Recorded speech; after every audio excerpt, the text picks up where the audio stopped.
MJF said something else in that Players Tribune piece that turned out to be quite prescient.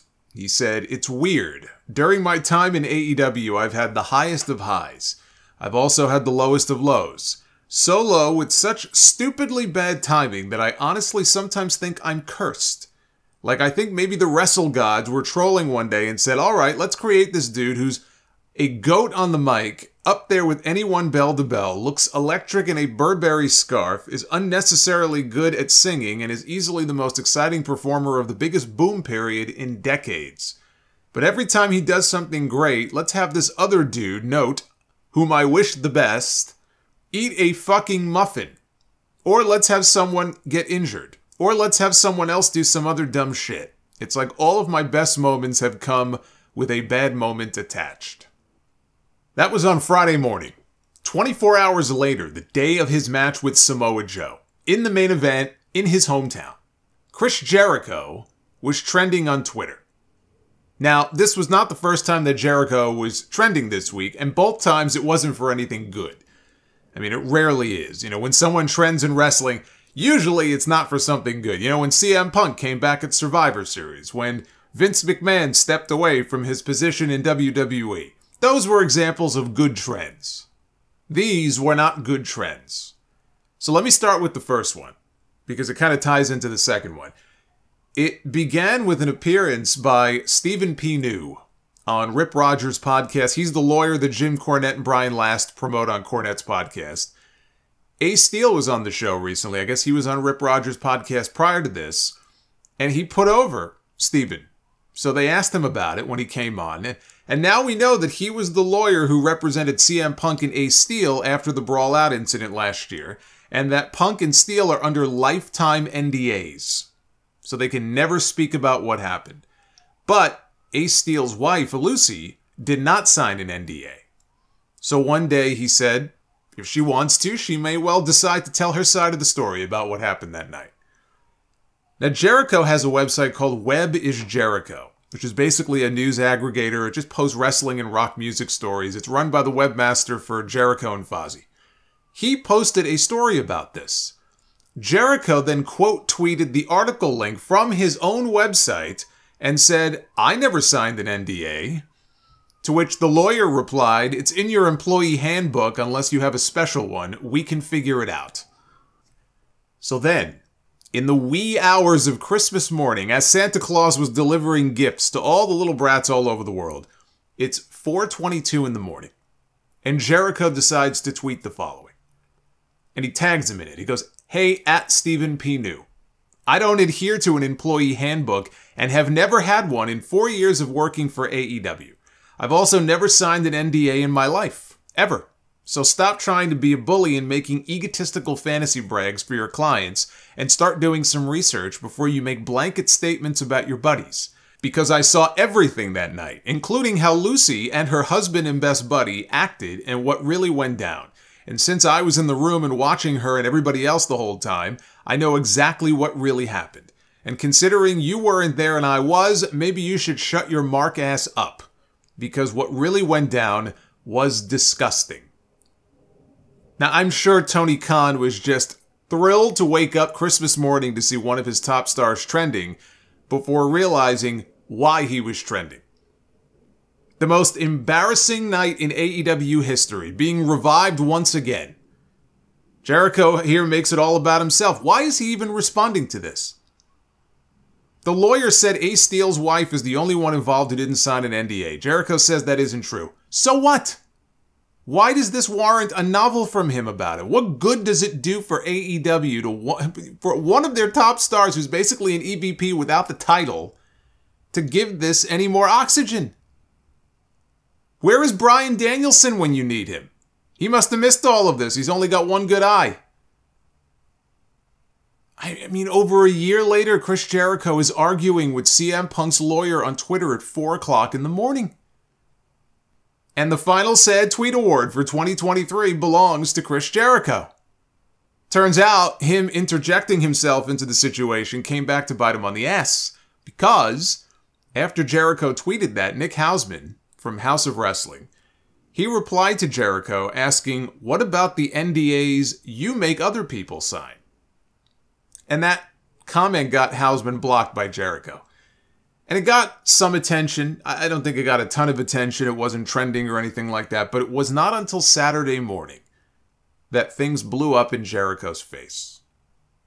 From a name on social media that was blurred out for some reason. I don't even know what platform this was posted on. It looked like Facebook to me.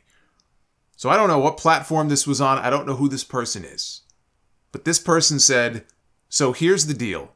You don't quit the hottest fed going today, AEW, without reason. I have it from people in the know that Kylie, referring to Kylie Rae, was asked to go to Chris Jericho's room with the understanding that others would be there. When she got there, it was just him. He made a pass at her. No other details are given, and she freaked out. So it is alleged that she was asked to go to Jericho's hotel room. She went there thinking other people would be there. There were not other people there. It was only her.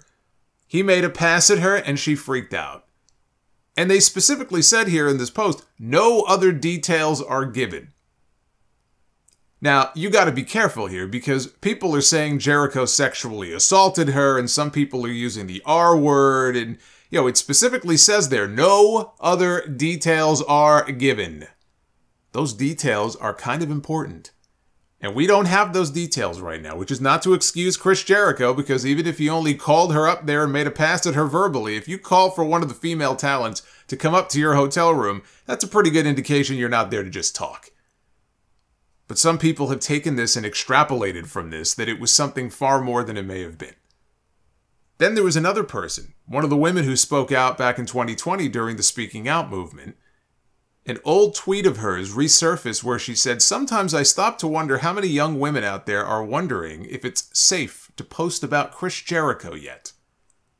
To which Kylie Rae herself, and this is what really made it a story, to which Kylie Rae herself on Twitter replied to that screenshot from 2020 with a heart emoji.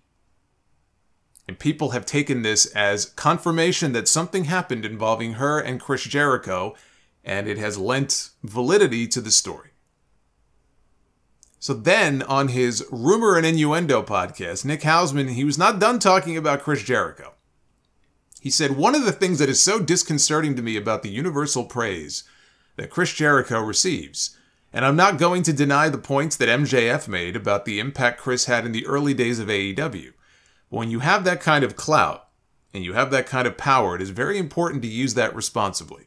There are issues with Chris Jericho behind the scenes, where I know a lot of people who were hurt by Chris and his actions.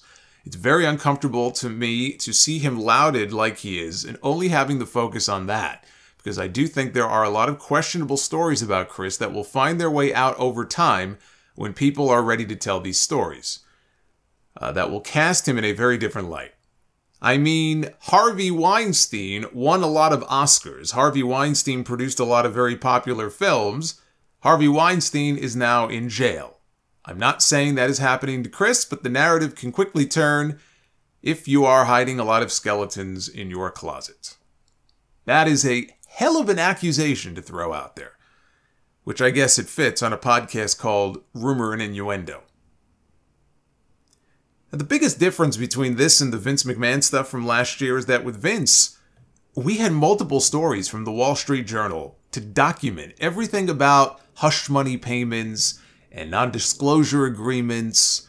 I mean, there were so many women you could have made a hush money in the bank match with all of them. Right? These were stories from reputable media outlets. There were documents that board members had in their possession. There were financial disclosure forms. Like, it was all laid out what a fucking reptile the man is. So I guess I shouldn't be surprised that Jericho defended him so vigorously at the time. But that's the biggest difference right now between what we knew there and what we still don't know here. This entire situation is just one big mess. Because while there may have been rumors going around for a while about Jericho in some circles, there's never been anybody who has come out and straight up accused him of anything specific. Yeah, her posting that emoji is the closest thing we have, and that's all it is. It's a fucking emoji. If he did something, it's possible there are NDAs involved and they can't talk about it, which would be completely disgusting. The Kylie Rae departure from AEW was always very odd to me. Like, why would she leave so suddenly after signing with them in 2019 when the company was first starting up? But she attributed it to her mental health, and so you just chalk it up to that, right? Everybody has issues in their life that they may be dealing with. But then, she left AEW, which was a company on the rise. A few months later, she signs with Impact. And she spent about a year there. She was scheduled to challenge for the Knockouts title of Bound for Glory, and she pulled herself off the show, again, citing her mental health. And then she retired, but then she came back to work for the NWA. Both times, when she left AEW and then again when she left Impact, she had nothing but praise for both companies and her time there and the people she worked with. So the fact that the same thing happened in two different places, and she was glowingly positive about her time in both of those places, some people are jumping on her, calling her a liar and a hypocrite. Just because she praised both companies does not mean that something did not happen. We just don't know. And that is what is so messy about this, and why I'm not, going to sit here and call for anyone's head on a platter just yet. But there are definitely questions that either Jericho and or Tony Khan need to answer. Jericho was heavily booed at the pay-per-view last night when he came out, and anytime he did anything in his match, right, the boo birds were out. Now, I didn't expect him at the post-show media scrum, but Tony Khan was there, and he was asked by a reporter from USA Today if Jericho had ever been investigated for sexual misconduct at any time during his tenure with the company. And Tony's response was, "I'm not going to comment on unsourced internet rumors." Which, once Kylie posted that emoji, there's a straight line right back to the alleged victim here. But instead, he refused to talk about it, and he called AEW the safest wrestling company in the world, and said that they have the best track record when it comes to safety. This coming from a man who only a few months ago said he feared for his life on national television. This coming from the company that gave us Brawl Out and the Sammy Guevara-Andrade backstage fight that blew up on TMZ. You need hazard pay to work for that company behind the scenes. But they're the safest company in the world. He said they have an open door policy anytime somebody has a complaint, and if something came to light, he would take it to their disciplinary committee. It was a very simple question. Has Chris Jericho ever been investigated by you during his time in AEW? He could have given a straight answer, and instead he dodged and he danced around it, which is only going to make people wonder if he's covering for him. It's going to only make people more suspicious. But right now, that's all we know. If it was to come out at some point that something did happen and he knew about it, because Tony would have to know about it, it's his company. So if there was a non-disclosure agreement signed, he would be part of that process. I sincerely hope that something like that did not happen, because my respect level for him would go down the fucking toilet. And I get there may be questions for legal reasons that he can't answer during these scrums, but there are also questions that can easily be answered and should be a slam dunk. And when you can't even do that, it makes me very suspicious. And just think, if Jericho had gone to bed that night and kept his mouth shut on Christmas morning, none of this would be happening.